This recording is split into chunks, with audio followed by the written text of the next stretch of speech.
The art of manifestation isn't always super easy to understand. So in this video, I'm going to share with you a personal tool that I developed many years ago on my healing journey that helped me to transcend very low frequencies and really rise into the abundance that I always wanted.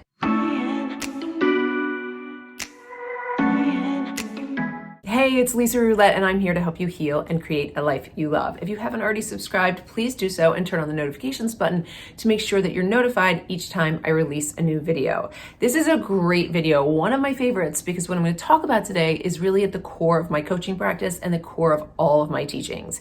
It's a tool that I developed many years ago that helped me along my healing journey, but it also helped me to transcend lower frequencies that were keeping me from the abundance that I really wanted to create in my life. Make sure you stick around until the end, because I'm not only going to introduce you to the tool, but I'm going to give you 5 practices that you can use to really master the art of manifestation. But before we talk about the tool, let's talk about how things become material and manifest. Where does the manifestation actually begin? Well, all manifestations begin with light, because light has a frequency, a vibrational frequency. The more light something has, the higher the frequency. The less light something has, the lower the frequency. So we become more powerful manifestors when we embody more light, which means it's our responsibility as we master the art of manifestation to hold more light. Now we can get light in 2 ways. We can produce light ourselves, and we can draw in light. Now, if you're a subscriber to my email list or you follow me on other social media channels, you probably already know that I'm going to talk about the infinity loop of creation. That's the name of the tool that I developed many years ago, which again, not only helped me on my healing journey, but it also helped me to create magnificent abundance in my life. So this tool is so powerful that I actually wear it around my neck. So let's talk about the mechanics of the infinity loop of creation. You can see that the loop has 2 sides. One side is all you, and it reflects your consciousness. And your consciousness is primarily made up of your thoughts, your emotions, your beliefs, and your feelings. So if you can imagine your own infinity loop in your mind's eye, you can choose one side of the loop to call completely your own. One side is where you have supreme authority, and that is over your thoughts, your emotions, your beliefs, and your feelings. So the other side is really the universal consciousness, the collective consciousness, and we have a lot less power on the other side of the loop. So the primary content in this video is going to be about that one side of the loop that is you, that represents your thoughts, your emotions, your beliefs, and your feelings. But your thoughts, your emotions, beliefs, and feelings don't exist in isolation on one side of the loop. They work together in a sequence in such a way that ultimately drives the manifestation. So in thinking about that one side of the loop where your thoughts, your emotions, your beliefs, and your feelings are, we're going to begin with a thought. Now, anytime you have a thought and you keep thinking the thought, it's going to grow in charge. When it grows in charge, it doesn't necessarily mean that it is a high frequency. It just means that it's growing in charge or taking up more space in your awareness. The idea is to feed the thought with light so that it can have a higher frequency, but oftentimes, because we have between 12,000 and 70,000 thoughts per day, we are not necessarily feeding our thoughts with light. However, they are growing in charge. As they grow in charge and they embody our awareness more and more, they become energy in motion or an emotion. Now, this is really important because as a thought becomes an emotion, the emotion's job is to go look for a belief that is aligned with the thought. Now, when I say it's looking for a belief that's aligned with the thought, it's not necessarily looking for a belief that is supporting the thought. It is just looking for the most predominant belief associated with the thought. So let me give you a quick example. For all of you positive thinkers out there who are using affirmations and mantras to feed light to your thoughts, oftentimes we have wounded subconscious beliefs that don't support the thoughts. And this is where a lot of people trip up in working with their infinity loop, because they forget that they have these deeply rooted beliefs that have to be examined and addressed.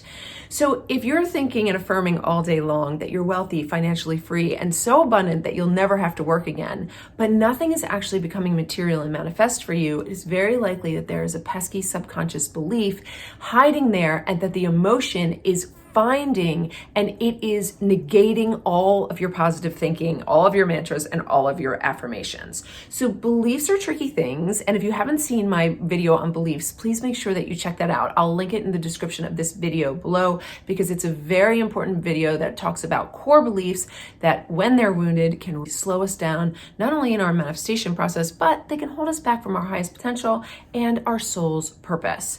So once the emotion finds the belief, it produces a feeling. And the feeling is really important, because that's the frequency that leaves the human energy body and then moves through the auric field out into the universe to mix with the collective frequencies or the collective consciousness. Now, if the feeling that leaves your human energy field is squeezed for light, it can only mix up with other frequencies that are squeezed for light. And when those frequencies mix, they marry. And when they marry, they spark creation. Once creation is sparked, a mirror forms of the collective vibrations that mixed with our vibration, and a reality shows before us. And so that reality comes in the form of an experience, a situation, a circumstance, or a person. Now, if those feelings left your field squeezed for light, then the experience, situation, circumstance, or person that shows up is going to also be squeezed for light, which means it's not going to feel abundant. It's going to feel lack, limitation, struggle, strife, a lot of heartache when it comes to people, and maybe even a little bit of trauma. So we want to be hyper mindful of how much light we're feeding our thoughts, how much light our beliefs hold, and how much light our feelings have when they leave the human energy field. So let's go over how we can feed light from within. What are the tools that we can use to increase the light of our thoughts, our emotions, our beliefs, and our feelings?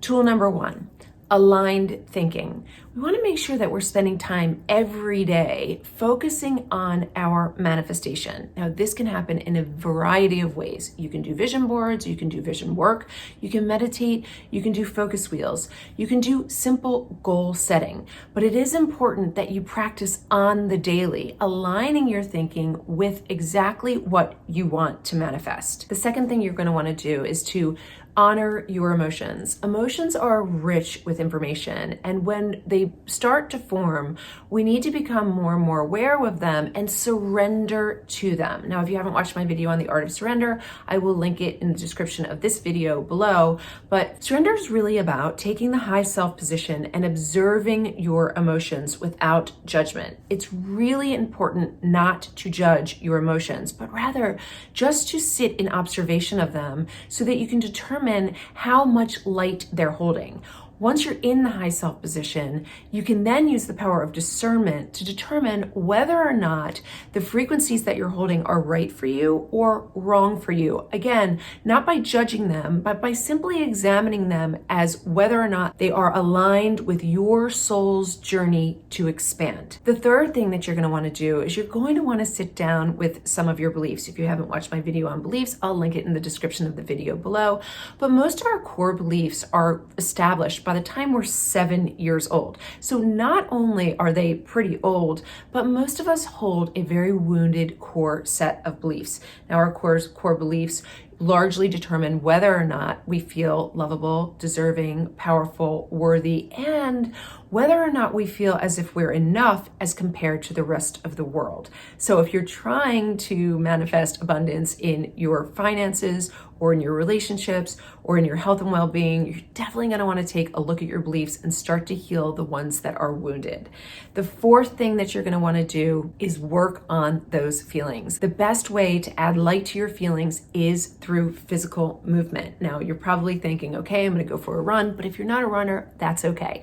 You can do yoga, you can do breath work, you can do some stretching, you can even work on mudras, where you put your hands in certain ritual positions to increase the flow of life force energy. Any kind of movement is going to help increase light. So you're going to definitely want to move every single day. Don't get stuck at your desk. Don't get stuck on the couch feeling bad for yourself. Really move as much as possible every single day to increase that life force energy. And the fifth thing that you want to do is to build resilience by learning how to respond. Remember, we're working with an infinite loop. So as soon as that reality mirrors back to us a situation, circumstance, event, or person, we're going to have a responding thought. If you're struggling with manifestation, you're more likely prone to react to something. So we don't want to react. We want to be very vigilant and hyper mindful that this is a meditated response so that we can maintain the light in our thinking. If we react, it's very likely that we will siphon away light from that one side of the loop where we have supreme authority to not have light siphoned out. So we want to make sure that we can really practice that art of responding rather than reacting. I hope the video was helpful for you. Make sure you check out the description of the video below. There's not only lots of good links down there, but there's also some freebies and goodies that will help you along your way to healing and creating a life you love. Thanks, guys.